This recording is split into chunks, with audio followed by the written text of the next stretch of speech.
Hello and welcome to the Education on Fire podcast.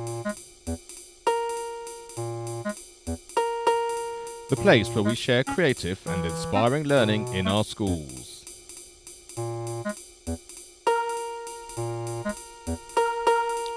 Season 3, Episode 36. Hello and welcome back to the Education on Fire podcast with me, Mark Taylor. And today I'm chatting to Wally Carmichael and his son, Dalton, who's 7 years old. And we're going to be chatting as part of our Season 3, trying to have this idea from the 10 questions that I'd set on the blog about what a school would look like if, as a child, you could create the environment that you really wanted. So welcome and thanks for joining me. Oh, thanks, Mark. I really appreciate the invitation. I'm so pleased you could do it, and I should mention that Wally's a fellow podcaster, and his podcast, Men of Abundance, is a great thing that I recommend that you check out. And what I love about the podcasting community is just the support that everyone gives everybody, and it was so great that you were so enthusiastic to do this, and also Dalton wanting to do it too. Yeah, absolutely. Anything to help out a fellow podcaster, and we're very passionate about the education and where it's going and improving consistently. And I really appreciate what you're doing, Mark. Fabulous. Thank you so much. So let's get going. So, hi, Dalton. Can you just say hello to everybody? Hello. Fantastic. And let's just start off at the beginning. And our first question was, if you could design your own classroom, what would it look like? So we were talking about whether it might be an open plan type of room, or I was thinking when I first started devising the questions, a little bit like you hear Google and Facebook, they have like large open plan offices, and they decide that for 5 minutes they're going to go and play table tennis or pool and have a little meeting around their little games that they do, and then they go back and do some more work, or they might go and do a bit of exercise. And that was kind of my thinking for that sort of thing. I thought that's such an environment I think I would thrive in if I was going to be at school during that time. But tell me your thoughts. What were you thinking when you've read that first question of how you design your own classroom? I think it'll kind of be like kind of large, and it'll kind of be like, and it'll have like a fish tank that has a zebra fish. Fantastic. And so do you think having fish or I guess any kind of animals or pets within a classroom is a good thing and an important thing? Pets can't be allowed in school, though. Yeah, right. Well, that's true at the moment, but that's the thing about being able to create your own environment, you see. It's that you could say, well, we could have certain pets that are fine and other pets which maybe, I guess if you had a horse in the school, it might be a little bit harder to organise around your classroom. But so could you also just tell everybody at home, because they'll recognise that you don't have an English accent, whereabouts do you live? My mom lives in Panama. Mom is from Panama. We live in Hawaii. Yeah. Fantastic. Mm-hmm. And I can see from the picture on my screen that you're stood on the beach with the sea behind you. Is that your sort of local environment? Is that your sort of day-to-day view? Yes, we live on. That's basically our front yard. How fantastic! I mean, that probably would be lots of people's dream idea if they're not their classroom, certainly their working environment. I mean, I'd certainly love that, I have to say. It does make it hard to go to school when you're walking along the beach to get to the classroom. Yeah, I'm sure. So then, Dalton, let's think about how much time you'd spend during your school day in terms of, rather than having sort of set times of doing certain activities. How would you split the day up? Would you have an equal amount of studying time or exercise time or playing games? How would you decide that you would split your day or have your day work for you? Sometimes I'll hang out with my friends, and then we draw some pictures. So do you think each day would be slightly different? Would you like to have the flexibility to think, well, today is almost like a day where I'm happy to just play all day, and then another day might be where you want to spend more time studying or doing a project, or do you think each day would be the same sort of day? I think do a project in class. Okay. And what sort of projects do you like doing? Is there anything you've done in school that you really enjoyed doing, or if you could create your own project, what would that be around? The thing that I love doing, is doing. We did watercoloring before, water Oh, painting. oh, fantastic. Tell me a little bit about that. How did that work? Um, so it's like the paint. So you get the paintbrush all wet, and then you put it in one of the colors that you want. Oh, I You see. put it on the paper and draw. Great. And so if you were going to do a project of that, would you have, I don't know, would you sort of think about maybe you were going to do some kind of exhibition, so you do a multiple number of pictures, or would you think it might just be a one-off kind of picture? I don't really know yet. In your school, I mean, at the moment, as we were just talking about your environment and the beach and everything like that, how much time would you like to spend inside or outside? I mean, do you have an outside classroom? Is that something that you enjoy? No. No, so you're mainly inside all the time at the moment. So would you like to spend more time outside as part of your school day? Actually, yeah. Yeah. 'Cause it's cold in the room and it's very hot on the outside. Oh, right. So, or I guess the other thing is whether actually having the ability to go outside whenever you'd like to and come back in whenever you'd like to, but still, whatever the work is that you were doing, you'd have the opportunity to choose to do either or. Does that sound like a good idea? Yes. Yeah, you like that. Great. And what sort of sports do you enjoy doing, and what would you like to do more of in school? I like soccer, and there's a Japanese class. A karate class. My mom are trying to sign me up Oh, for fantastic. karate. Yeah, that sounds very good. And I think would you play soccer every day if you had the choice as part of your school day? Yes. Yeah, We do have a soccer ball. Do you? Fantastic. Yeah. And that sounds really good. I think that's it. I think being able to do something that you really enjoy every day is a really nice way of spending your time. Yeah. Yeah. How do you assess your progress? And by that, I mean, how do you feel that you're better at something now than you were, say, maybe a year ago? Do you have anything that you do to assess how that works? I mean, I guess in school you may well have tests or exams or anything like that. But if you wanted to know how much you'd improved at something, how would you go about someone telling you that, or were you assessing it on your own? Sometimes we do exams. And do you enjoy doing those? Yeah, they're very fun. Oh, are Hard they? too. Oh, great. And what do you find fun about them? Huh? What do you find fun about them? Like, how do you know which number it is, or which picture it is? Right, I see.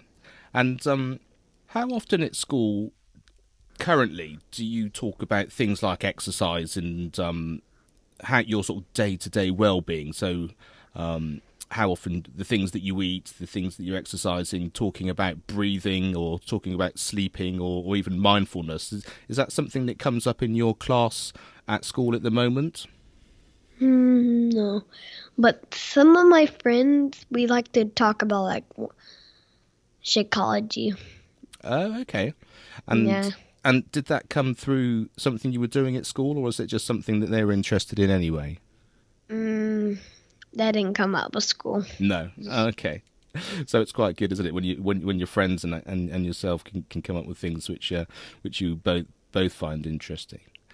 Okay, great. So, how often in school do they talk about babies being born, or also the other end of the spectrum? How often do they talk about people who've passed over or who've died in someone's family? Is that something that gets discussed during your class time? No. But in the old class, we used to talk about Jesus.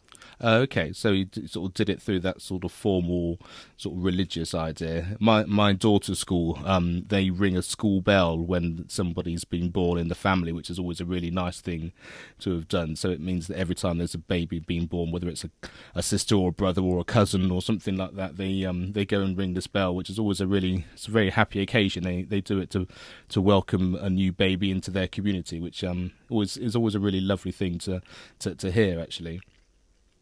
How often, as part of your class, do you discuss things like money or budgets or savings or anything related to money? Is it something that you've covered so far, or is it something you think you may cover in the future? Sometimes me and my friends, Sean, we like talking about like fidget spinners. Oh, okay. And my daughter's got one of those. And do you discuss how if there's something that you'd like to buy, do you have to save for it yourself, and do you have any pocket money or anything like that? Yes, I do have. Yes, I do have pocket money. Okay. So if there's something a little bit more expensive that you'd like to have, do you have a plan to save, or how do you sort of increase your money in order to be able to buy anything that you would like? Yes. So you do sort of have that idea of savings, but that's something you've done at home rather than at school. That's how I get toys, by saving money. Yeah, absolutely, and that way you can get what you like, then, can't you, as well? Because you're the person who knows best what it is that you'd like to have. Do you work with a mentor, or do you actually know what a mentor is and what that means? I don't really know what it means. So I think probably at your age we're talking, I guess it would be a kind of a type of teacher, but not necessarily someone who takes your whole class and teaches you all English and maths or in whichever format you would normally do, but more of an individual person often who is able to support you in whatever it is that you're trying to learn. But I think that may well be something that you'll do, or something you would come across when you're slightly older, I would think. Our question number 8 is to do with leading people. When you work in projects or when you do things at school, do you often work in teams, or with a group of people, or I guess sometimes you might work with a group of people depending on how your tables are laid out at school. But is that something that you do within your class? We can just go in groups, but if there's too much, you can go in that group. Okay. And when you're working in your groups, is there usually someone that's leading it, or do you kind of all say the sorts of things that you think are important and then decide what to do from there? That's the one thing I don't really know about. Okay. So let's think about projects that happen within your community. So when you're at school, do you also go out of school and visit other people in the community, or do you mainly stay inside the school during the year? I do. I stay in the school during class. Right. Well, sometimes I have to go to the bathroom. Yeah, of course, of course. And you said you enjoyed soccer. Is playing in a school team, is that important? And anything which you sort of do with your friends sort of outside of the normal classroom, like if you do a school concert or like you said, a sporting event or a sporting team, is that something you enjoy doing? I feel it's important to me because soccer is a hard sport too. A hard sport to sort of get all the skills that you need in order to do it. Yeah. Yeah. And do you find that a lot of the things that you enjoy like that, like your sporting things, are they clubs that happen during your normal school day, or are they sort of before school or after school? Oh, sorry. What? So the things that you enjoy doing the school, like if you're doing soccer or that sort of thing, does it happen during your school day, or is it a club that you do before school or a club that you do after school? It's like at recess. I play like football with my other friends. Right. Okay. Yeah. So it's kind of outside of your normal time. That's brilliant. So that gives us a real sort of insight into your into your sort of school life and the sort of school that you might like to design. And so when at the beginning you said about having a sort of a large classroom, how large do you think that would be? Maybe like I don't really know about that one though. Okay.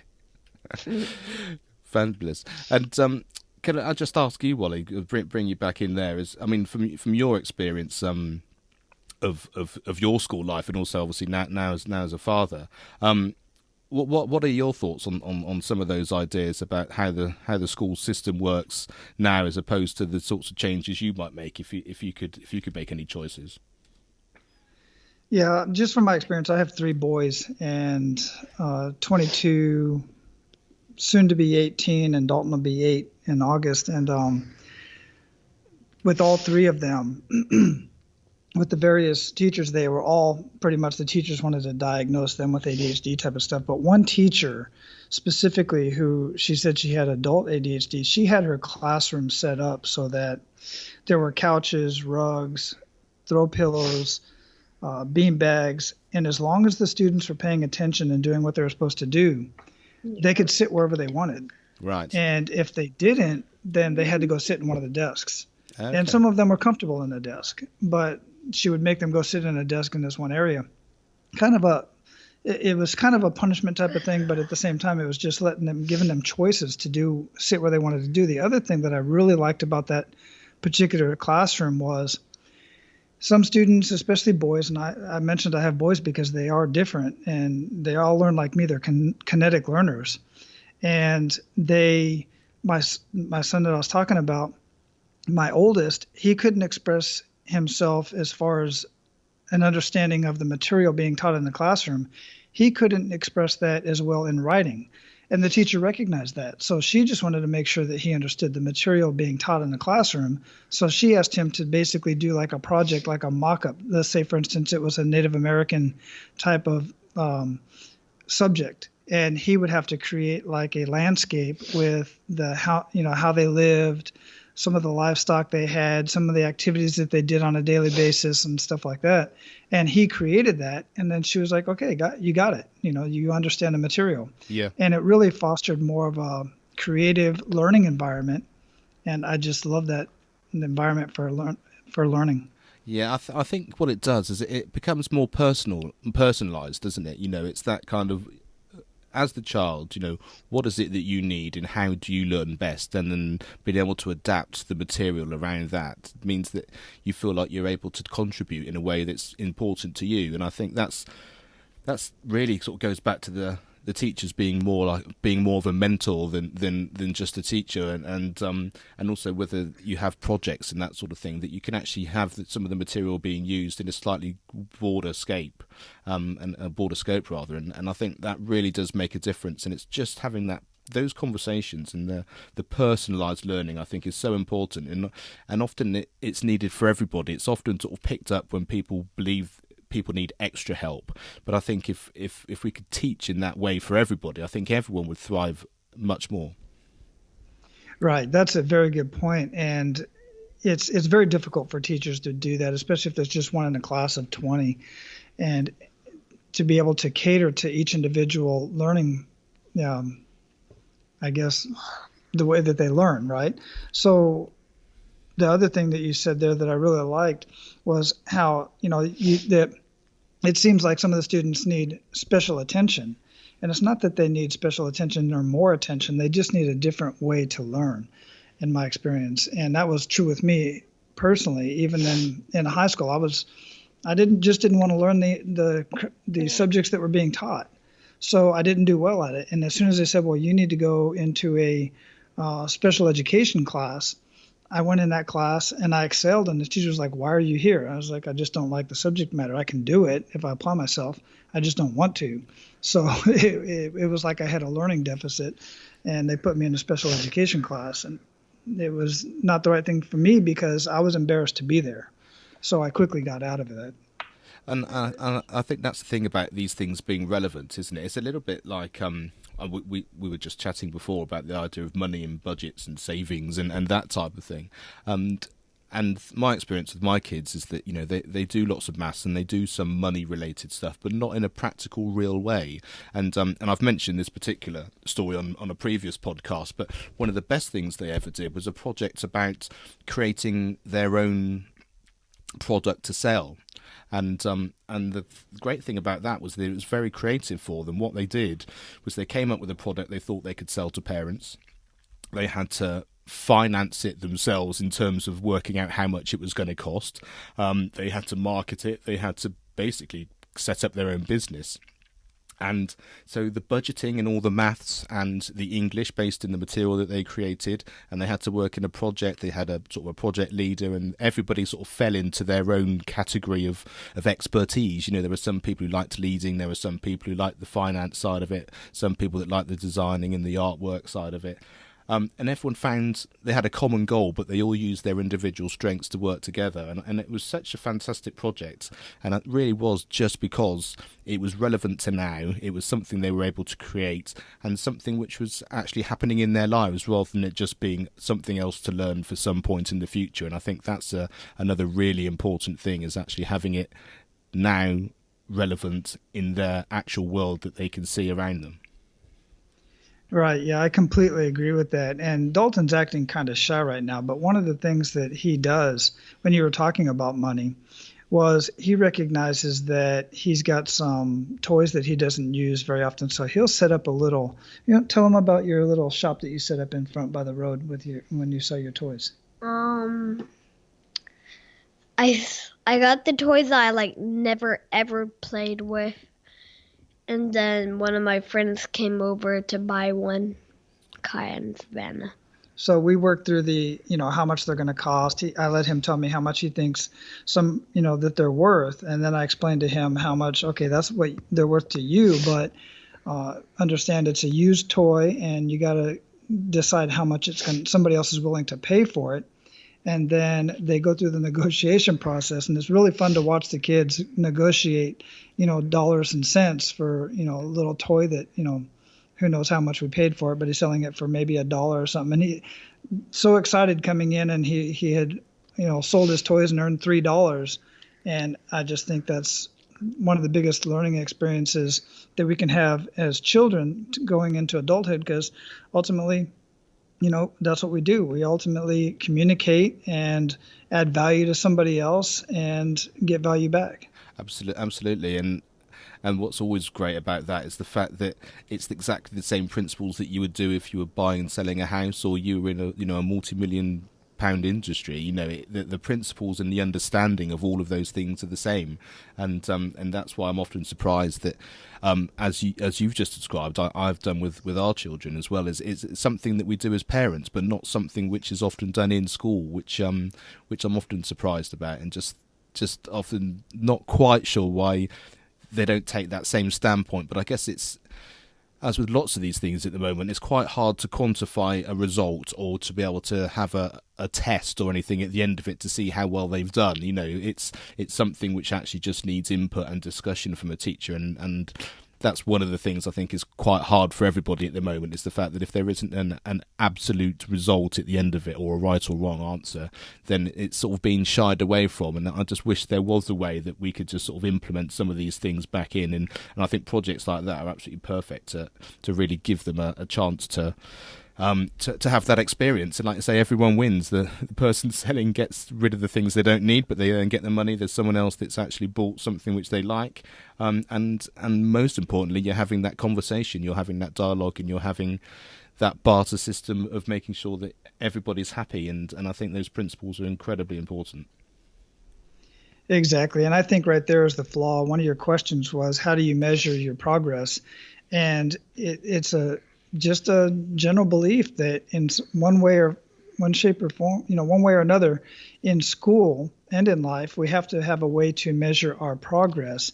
And it's hard to measure happiness. That's one of the hardest things to measure quantitatively, right? So that they can say, yeah, you got it and you passed the test, so on and so forth. I think standardized tests are inherently a problem that we have with school because of so many reasons. Psychologically, as far as the kids that don't do too well at tests, like myself, ultimately feel inferior and like they're stupid. And it's just the way it is because the way the system's set up. Whereas if there was a way, like you were saying, that we could measure, and why does there always have to be a measurement? That's the real question, I think.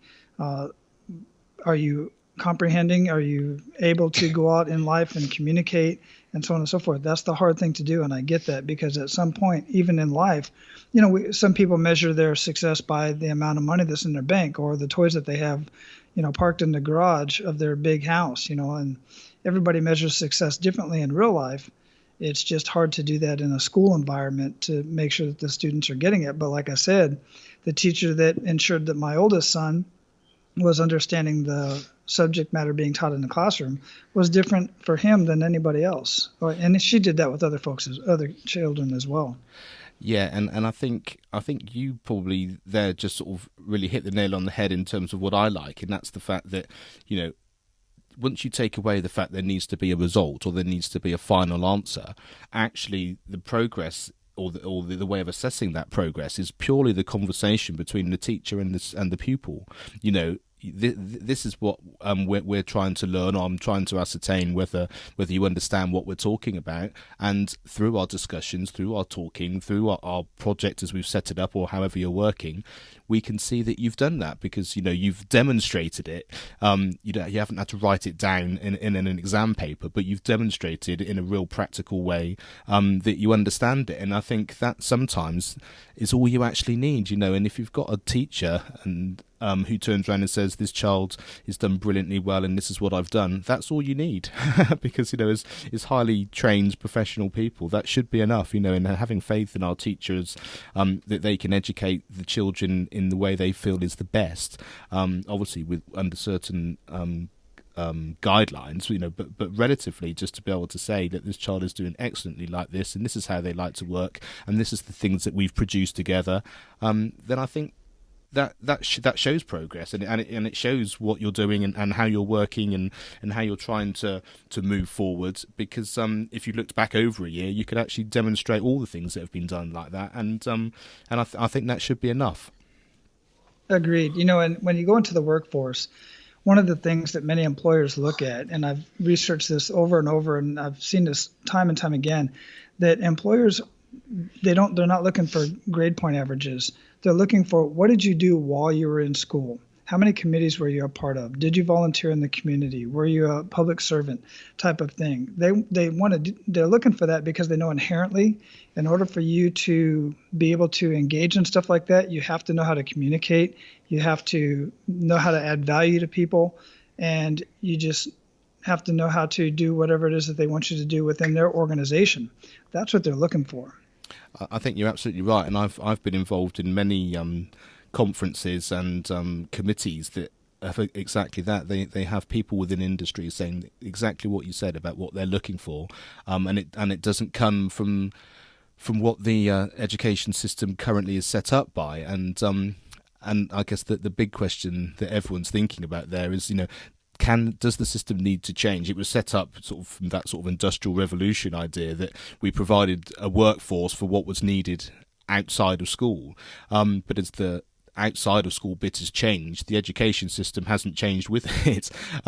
So it's sort of a never-ending circle of things that aren't actually working for anybody. The teachers aren't able to teach in the way that they want to because it's all very standardized testing, which means you can see how well everyone's done in a test, but it's not actually creating a workforce for people in the workforce to actually do the jobs that companies are actually looking for. So yes, it's a bit of a quagmire of how they get out of that. But I think that's why these discussions are really important, because even if children aren't having those discussions in school, we are, as parents with our children, having these discussions, and the teachers and the educators that are listening to the podcast, I hope, start to get a bit of a theme and hearing these themes running through, because they're the sorts of conversations that keep coming up, and I think they're really important, because I think people are really feeling that now, and I think that personalised learning idea, so whatever it is that you need, actually having a purpose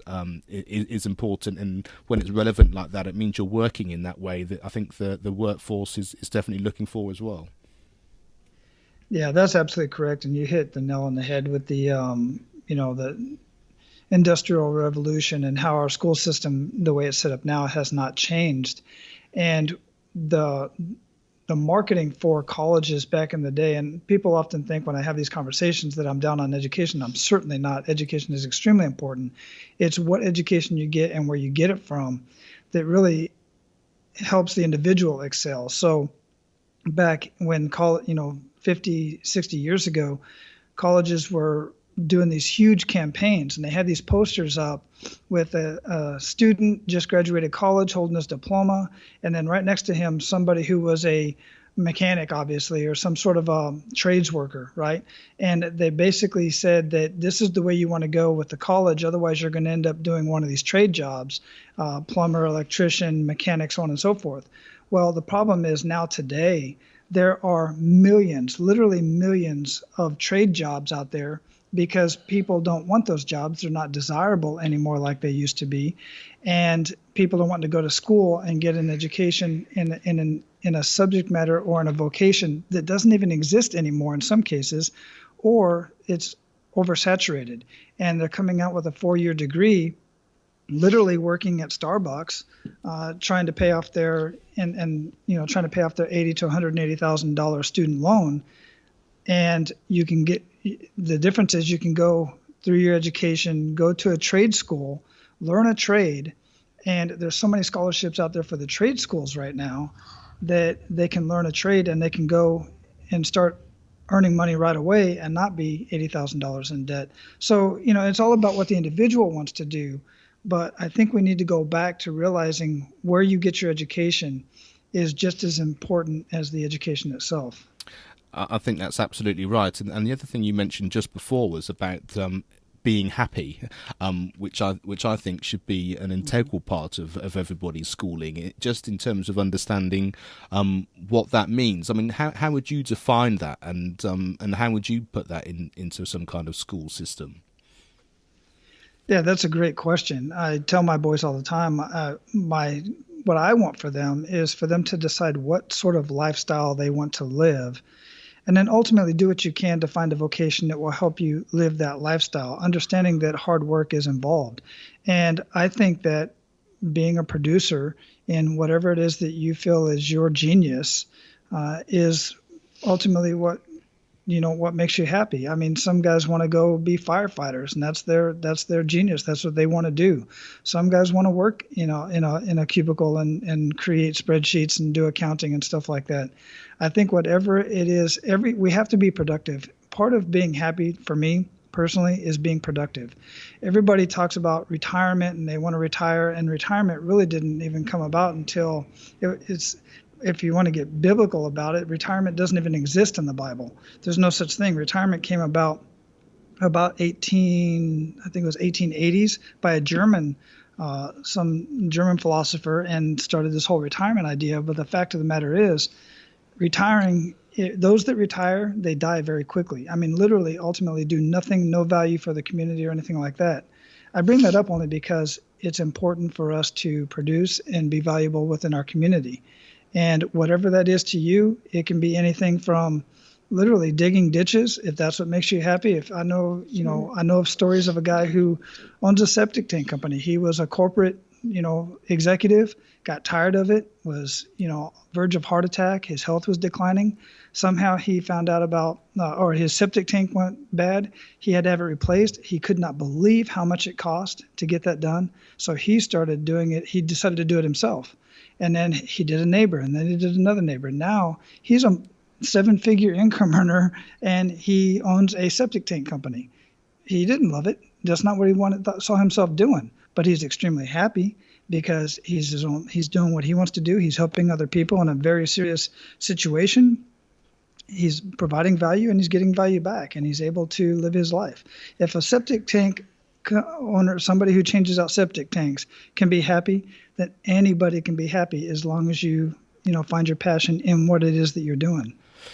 I think that's really important, and just thinking that through, and also from having talked about the project idea of things earlier on, I think if you have, like you say, something which you're passionate about that you want to follow through, you will learn the educational important things that go with it. So, like you say, if you're going to create some kind of business, no matter what it happens to be, if you're passionate about it, you will then go away and you'll work out the maths that you need to be able to run a company. You know, you'll work out the type of English and grammar that you'll need to be able to put a proposal together, maybe to get a bank loan, you know, or you'd work out how to work in a team, how to get employees around you that can support you to get your dream, and how to build that community. And I think when it starts with you and your passion, like you said, I think the rest of it falls into place, because you're not then learning it because you have to. You're learning it because it's important.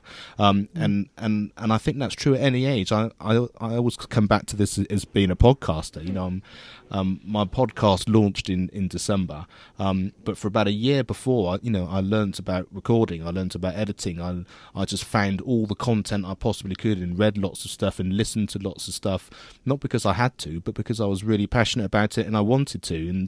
And I just think if that had been my setup in school, then I think my experience would have been very different if I understood it back then. I mean, I did experience it through my music. That was the thing I wanted to do. I played and I practiced, and I really enjoyed that, and I did work that way for that particular subject. But if I understood that in the grander scheme with all the different subjects, I think I would have been. I think it would have been a very happy place for me to start as a child in education. Yeah, that's a very good point. I'm glad you brought that up too, because just my last episode that I just launched yesterday for my podcast, episode 88, I talked about that. I talked about I love the outcome, but I don't love every bit of the process.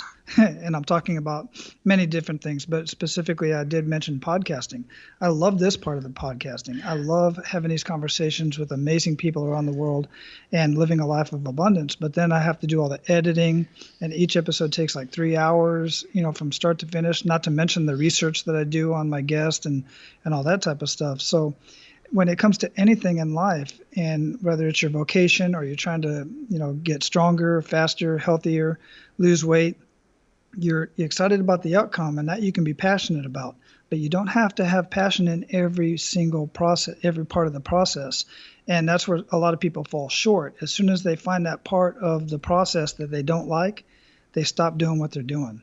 And they never realize the outcome. They see it in their mind, but they never realize it. And I just think, so many people talk about passion. I want to find my passion and do that.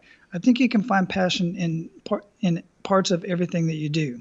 And ultimately that's what you have to do, and then get great at it. Yeah, I think that's a really, really important point. That the whole understanding that, with the passion, with anything that you want to do, there is a certain amount of a project or a passion that isn't your favourite part of it, and that's just a question of then just working through understanding where it all fits in your profile of the thing that you're trying to attain, and do the small things every day that are going to help you. Like you said, if it's a fitness thing, you might not want to get up at 6 a.m. before you go into school, for example, if you're going to be training for something on the track, but actually that each of those little increments are going to help you get better and get faster, and that's going to make a big difference. So that, like you say, when you have your end result in your mind, you've had that hard work, you've also got the passion to do it, and you've actually supported yourself in every possible way you can to realize what it is that you were trying to achieve. Yeah, excellent. So, well, thanks so much for chatting. It's been really interesting. Thanks, Dalton, for all your input.